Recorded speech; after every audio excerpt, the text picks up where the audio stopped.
que aconteceu aqui, a lei foi cumprida. Essa mulher morreu. Você fala, não, mas ela não morreu. Deixa eu te falar, aconteceu algo aqui. Que é a figura de um batismo, é a figura de um ciclo que se encerra e um outro que começa. Quando nós somos batizados, por exemplo, porque eu falei de batismo, nós nascemos de novo. Amém? Amém? O novo nascimento, o batismo, ele é uma confissão pública de que você está nascendo de novo. Mas se você está vivo e está nascendo de novo, então significa que você está vivo, você morre e nasce de novo. Ou seja, a sua natureza velha morre no batismo, para que você possa viver uma nova natureza. Existem alguns batismos que o povo de Israel, por exemplo, passou. Quando o povo de Israel está escravizado no Egito, é um povo escravo, por 400 anos escravo. Já imaginou você ser escravo, filho de escravos, neto de escravos, bisneto de escravos? Tudo que você sabe na vida, tudo que você aprendeu na vida é ser escravo. E Deus diz que dessa nação de escravos, Ele vai fazer uma grande nação. E Ele tira esse povo do Egito. Então, quando esse povo está saindo do Egito, tem um mar vermelho para atravessar. Deus abre as águas através da vida de Moisés, quando ele estende aquela vara, e as águas se abrem. Então, esse povo passando pelo mar vermelho, tipifica um batismo. É como se o povo escravo estivesse morrendo daquele lado, e do lado de lá agora tem um povo livre que acaba de nascer. Amém? É um povo livre, mas ainda vive no deserto. E deserto não é o fim da jornada, porque Deus falou, eu vou tirar vocês do Egito e vou mandar para uma terra que mana leite e mel. Ou seja, o deserto só é o meio do caminho. Mas é um meio do caminho necessário. Ou seja, o que Deus está ensinando para esse povo no deserto é a respeito de viver livre e viver na presença de Deus. Por isso que era tão... Cara, a presença de Deus habitava no meio do povo. Você tem ideia do quão sério é isso? É por isso que o rigor da lei era tão pesado ali. Porque, cara, Deus está habitando no meio do povo. Não dá para viver de qualquer jeito na presença daquele que é santo habitando no seu meio. Amém? Então, quando o povo finalmente vai entrar na terra prometida, ele tem que atravessar o Jordão. Ou seja, aquele povo incrédulo que teve que passar 40 anos no deserto, porque não creu na promessa, morre naquele ambiente. E então tem um povo que vai dominar a terra. Quando eles atravessam o Jordão, é outra figura de um batismo. Amém? Então entenda essas figuras de batismais como o fim de um ciclo e um começo de um novo. Ou seja, o que acontece nesse tribunal, a mulher adúltera morreu. Nasceu uma mulher santa. Amém? Imediatamente. E eu amo Jesus porque a velocidade com a qual Ele me mata e me faz viver de novo, não dá nem tempo de eu cair duro. Amém? Quando, por exemplo, Deus fala para Moisés, manda o povo santificar, que no terceiro dia eu vou descer e vou falar com o povo. Cara, quando Deus desce, vem numa pressão danada e a aparência é de morte. Aí o povo vira para Moisés e diz, Moisés, não fale Deus conosco, porque se Ele falar a gente morre. Fala tu com Deus, e o que você falar a gente... Ou seja, é incrível assim, ó, se Deus falar com a gente morre, então fala tu com Deus. Tipo assim, vai lá morrer você. E Moisés vai.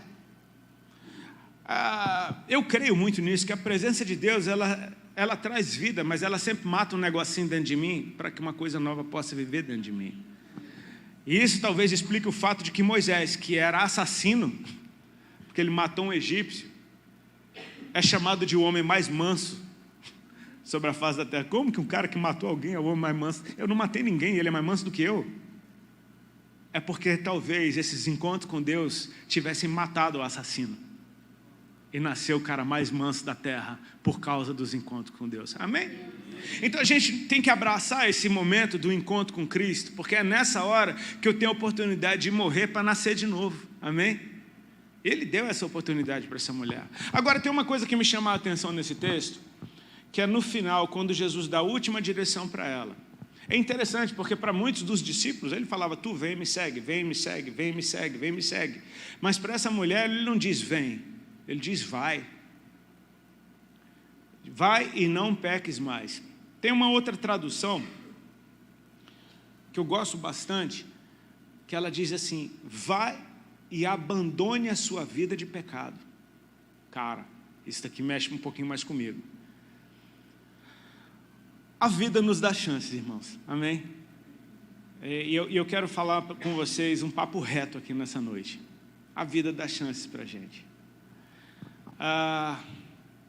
É muito raro um cara que começa a usar drogas hoje ter uma overdose na primeira vez que usa.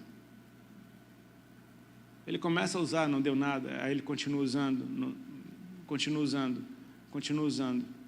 Eu tenho amigos que morreram de overdose. E a dor da família, a dor dos amigos que ficam é terrível, porque é quase que um suicídio. É uma coisa premeditada, todo mundo sabe que está chegando. Quando eu recebi a notícia da morte do Chorão, por exemplo, cara, meu coração apertou. Por quê? Porque esse cara teve a oportunidade. Assim como alguns outros. Ou seja, a vida vai dando chance. Até a hora que vem a conta. E quando vem a conta, meu irmão, é difícil. Às vezes o cara cometeu um furto, não deu nada. Aí ele comete um outro furto, não deu nada. Até ganhou um dinheiro, se deu bem, comprou o que queria. Aí comete um outro, até o dia que ele é preso. Eu não estou falando de chances que Deus dá, eu estou falando de chances que a própria vida te dá. Vou dar um exemplo para vocês. A primeira vez que eu fui para o Japão, eu fui com o Raimundos. E a gente chegou lá e a gente, a molecada que colou na gente era só tranqueira. Os moleques eram tudo metido com gangue, todo mundo roubava, todo mundo traficava. As meninas que colaram era tudo garota de programa. Era um ambiente bem pesado que a gente encontrou. Foi um submundo de brasileiro no Japão que a gente encontrou. E, cara, assim, eu me assustei, porque era uma garotada com a cara de vocês, cara. Assim, ó, todo mundo com a roupinha legal, todo mundo com a carinha boa. Mas um ali tinha acabado de sair da cadeia. O outro, ele me deu carona de uma balada que a gente foi. O carro do cara tinha um taco de beisebol todo sujo de sangue dentro do carro. Falei, mano, que garotada é essa, velho? Eu comecei a perguntar para eles, cara, qual é desse estilo de vida? E eles começaram a me falar, cara, o esquema das fábricas que a gente trabalha aqui é muito pesado, é um trabalho muito rígido. Falou, o brasileiro não está acostumado com o esquema do japonês de trabalhar. É muito, cara. Então, assim, a maioria chega lá, começa a trabalhar e não aguenta 15 dias, não aguenta 20 dias. Espana, para de ir no trabalho. E, de repente, cola com a galera que está ociosa, daqui a pouco vai vendo uma oportunidadezinha de fazer um dinheiro, porque as coisas lá são muito caras, se você não trabalhar, você não consegue nada. Então, eles começam a se envolver com um crimezinho aqui e outro ali. E esse cara que estava me explicando falou, e Rodolfo, eu não sei se você percebeu, você não vê polícia no Japão. Eu falei, cara, não vê mesmo, você não vê um policial, velho. Você não vê um carro de polícia, você não vê uma blitz, você não vê nada. Aí ele falou, então, aí a gente não vê polícia, a gente faz o que quer, vai fazendo o que quer. Ele falou, até um belo dia que a polícia bate na tua porta. E eles têm um book de você roubando, de você traficando. Tipo assim, não é que porque você não estava vendo eles que eles não estavam te vendo. É como se você tivesse chance. E quando eles têm um monte de prova para dizer que não foi uma vez só que você fez, que foram várias, então eles te levam para um tribunal. A vida mesmo, ela vai dando chance para a gente. É aí que a gente assume uma vida de pecado. O que Jesus diz para essa mulher, abandone a sua vida de pecado, deixa bem claro que, bom, Jesus é conhecedor de todas as coisas, para começar, amém? Mas aquele não foi o primeiro adultério dela. Não foi o único adultério dela. Era provavelmente uma vida de pecado. Uma coisa que eu amo a respeito do Senhor, eu amo muitas, mas essa em especial, é o fato dele ter vindo como um de nós, cara. Deus se fez carne, ele se fez homem, amém? Ele veio como um de nós, ou seja, ele é o intercessor perfeito. Porque ele conhece a nossa dor. Jesus é o único no céu que sabe o que é ser tentado pelo pecado. Jesus foi tentado em todas as coisas, não pecou em nenhuma, mas foi tentado em todas. Ele sabe o peso da tentação. Quando ele está para ir para a cruz, ele recebe o pecado do mundo inteiro sobre ele de uma vez, cara. Porque o castigo que nos traz a paz caiu sobre ele, amém? Ele levou o nosso pecado inteiro sobre o seu corpo. Você consegue entender a pressão, o peso que veio sobre Jesus, aquele homem santo, aquele corpo que nunca viu pecado, de repente recebe todo o pecado do mundo ao ponto de suar sangue. Tamanha é a opressão do pecado vindo sobre ele. E só então, quando o pecado vem sobre ele, ele começa a ser castigado, preso, apanhar, envergonhado, julgado, condenado, crucificado e sangrar até a última gota de sangue, porque ele levou no seu corpo o meu e o seu pecado e o de toda a humanidade. Esse é o nosso herói, amém? Ele sabe o que é viver nessa carne. Ele venceu por nós. Por isso ele nos fez mais do que vencedores. Nós temos um que venceu por nós. Tudo que eu tenho que fazer é crer nele e viver como ele viveu. Amém?